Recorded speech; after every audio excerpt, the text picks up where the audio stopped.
8월 3일부터 6일까지 나흘간 기쁜 소식 선교회 수양관 강릉과 김천에서 제51회 2차 여름 캠프가 진행됐습니다. 3년 만에 대면으로 열린 이번 캠프는 많은 인원이 모인 만큼 철저하게 방역수칙을 준수하며 진행됐습니다. 매일 새벽부터 저녁까지 다양한 강사진으로 구성된 풍성한 말씀 시간, 그리고 각 지역 성도들이 준비한 트루스토리와 특송이 매일 저녁 펼쳐지며 성도들에게 감동을 선사했고, 주강사인 박옥수 목사와 박희진 목사의 설교는 성도들의 마음을 소망으로 가득 차게 했습니다. 오후에는 아카데미, 그룹교제, 복음반, 환자들을 위한 안수식 등이 진행됐고, 특히 셋째 날에는 새롭게 구원받은 성도들을 위한 세례식이 열렸습니다. 행사가 진행되는 동안 각 지역의 성도들은 식당 봉사와 주차 봉사, 설거지와 청소 등 수양관 곳곳에서 봉사하며 몸과 마음으로 함께했습니다. 이번 제51회 여름 캠프는 오는 10일부터 13일까지 3차로 이어집니다. 기쁜 소식 선교회에서 주최하는 2022 여름 키즈 캠프가 지난 7월 27일 1차 캠프를 시작으로 8월 13일까지 진행될 예정입니다. 2차 캠프까지 전국에서 어린이 900여 명이 참가한 가운데 기쁜 소식 선교회 설립자 박옥수 목사는 어떤 어려움이 닥쳐도 하나님으로 말미암아 이겨내고 하나님이 기뻐하시는 귀한 어린이가 되길 바란다는 영상 메시지로 어린이들을 격려했습니다. 고학년과 저학년으로 나뉘어 진행된 캠프는 찬송 시간, 복음 팝업북 만들기, 마스킹 테이프 그림 시간, 야외 물놀이 등 흥미로운 프로그램들과 단기 선교사 이야기, 복음 이야기 등 깊이 있는 말씀을 접할 수 있는 시간이 마련됐습니다.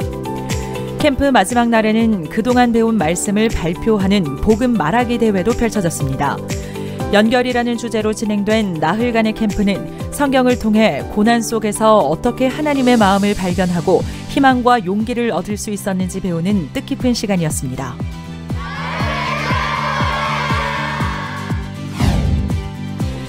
(7월 30일) 기쁜 소식 양천교회에서는 그라시아스 합창단과 함께하는 박옥수 목사 초청 연합예배를 드렸습니다. 양천구역 성도들이 참석해 양천교회 대예배당이 만석을 이뤘습니다. 지난 박옥수 목사의 필리핀 전도 여행 영상을 시작으로 소프라노 이민주의 독창, 첼리스트 권민욱의 독주, 앙상블 연주 등 다채로운 무대가 펼쳐졌습니다. 소프라노 이수연은 무대에 앞서 어떤 형편에도 말씀 앞에 예하고 따르면 모든 것을 가능하게 해주시는 주님을 찬양드린다며 간증했습니다.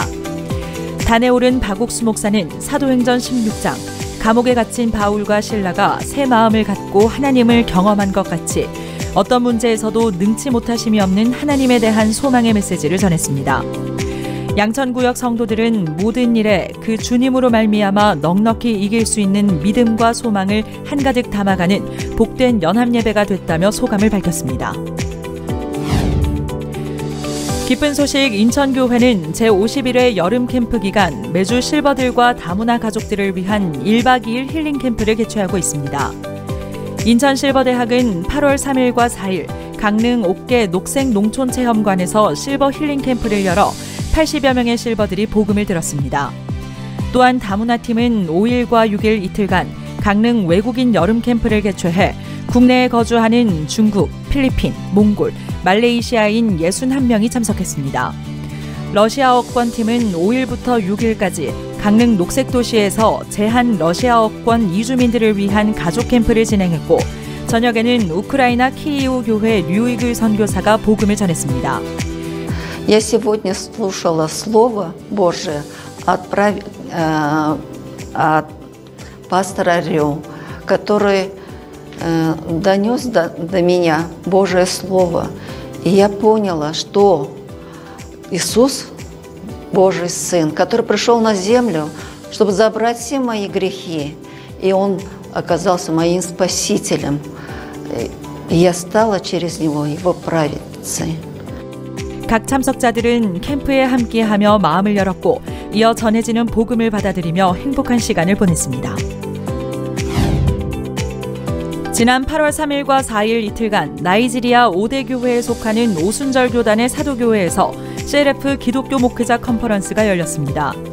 목회자 4,000명이 참석해 말씀을 들은 가운데 첫째 날에는 이경호 목사가, 둘째 날에는 김성환 목사가 강사로 복음을 전했습니다. 4,000명의 목회자들은 말씀에 아멘으로 화답했고, 특히 사도교회 대표 목사는 기쁜 소식 선교회는 순수하게 성경 말씀만을 전하고 이들은 진정한 하나님의 종이라며 소감을 전했습니다. 하나님께서 나이지리아의 많은 목회자들에게 참된 진리의 복음을 전하게 하시는 시간이었습니다. IYF 튀르키예 지부는 지난 7월 16일부터 26일까지 핀란드와 스페인, 프랑스, 불가리아 등지에서 모인 유럽 국가 군유스코 단원 9명과 함께 튀르키예 이스탄불을 시작으로 수도 앙카라와 카이세리, 그리고 마라쉬, 엘비스탄까지 총 4개의 도시를 다니며 코리안 캠프를 열었습니다. 가는 곳마다 한국의 문화를 소개했고 사람들이 큰 호응을 보냈다고 코리아 캠프팀은 밝혔습니다. 이번 투어를 계기로 튀르키예 곳곳에 마인드 강연의 길이 더욱 넓고 힘차게 열리기를 소망합니다.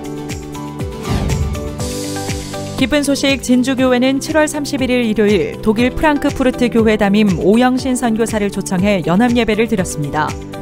이탈리아 로마교회 황선웅 선교사가 간증했고 이어 오영신 선교사는 사무엘상의 다윗과 골리앗 말씀을 통해 메시지를 전했습니다.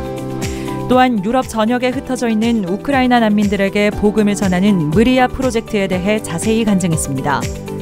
진주 지역 성도들은 믿음으로 발을 내디디면 도우시는 하나님을 의지해 만나는 누구에게든지 복음을 전할 소망이 생겼다는 소감을 전했습니다. 수원 아름다운 실버대학은 2차 여름 캠프를 맞이해 8월 3일부터 4일까지 이틀간 강릉 녹색도시 체험센터에서 아름다운 실버들의 현장 체험 행사를 진행했습니다. 대한노인회 수원시 장안구 지회, 장안노래교실, 인광그대가 경로당 등에서 실버 및 교사 총 80명이 참석했고 강릉의 명소들을 관광하는 현장 체험 이후 레크리에이션과 공연, 그리고 복음을 듣는 시간이 있었습니다. 주최 측은 준비한 모든 것을 기쁜 마음으로 받아주신 실버들에게 감사하며 이들 마음에 평안이 가득할 것이 소망스럽다고 전했습니다. 기쁜 소식 포항교회 학생회와 주일학교에서는 여름방학을 맞아 7월 23일과 8월 3일 각각 인성캠프를 개최했습니다. 학생회는 꿈을 찾아드림, 주일학교에서는 오감 속 인성이야기라는 제목으로 열렸으며 학생회는 꿈을 이루는 데 중요한 교류와 강한 마인드에 대해 배우고 다양한 직업과 마주하는 시간을 보냈습니다. 주일학교에서는 만화 포켓몬스터를 소재로 인성교육을 한 가운데 다양한 만들기 수업은 자제력을 배우는 시간이 됐습니다. 이번 인성캠프는 포항시 자원봉사센터 우수 프로그램 지원 사업으로 진행됐으며 참가 학생들 중 일부는 여름 캠프 참가를 희망하기도 했다고 전했습니다. 8월 1일 안산 어울림 작은도서관에서 두 번째 문화교실 행사 집 나간 행복찾기를 진행했습니다. 실버대학 회원들은 직접 가족과 친구들을 초대해 함께 문화교실을 찾았고 그 외에도 많은 안산 시민이 마음을 열고 참여했습니다. 일부 마인드 강연 시간에는 유승희 강사가 강연했고 2부 순서로 비누공예 수업을 진행했습니다. 문화교실을 주관한 안산 어울림 작은도서관은 첫 시간보다 참석자가 훨씬 늘어 감사하다며 참석자들을 여름 캠프에 초청할 계획도 밝혔습니다. 기쁜 소식 동서울교회는 8월 5일과 6일 이틀간 중랑방송과 함께하는 어린이 인성 캠프를 개최했습니다. 여름 방학을 맞은 중랑구 지역 초등학생 85명이 접수했으며 마인드 게임, 워터 올림픽, 스캐빈저 헌트, 사람책 도서관 등 다양한 프로그램에 참여했습니다. 이재훈 강사는 마인드 강연에서 이 세상은 강한 마음을 가진 사람이 이끌어가기에 마음 근육을 키워야 한다고 강연했습니다. 동서울교회는 학생들이 어렸을 때부터 마음의 세계를 알고 행복한 미래를 설계할 수 있도록 주일학교를 활용한 다양한 활동을 펼쳐나갈 것이라고 전했습니다.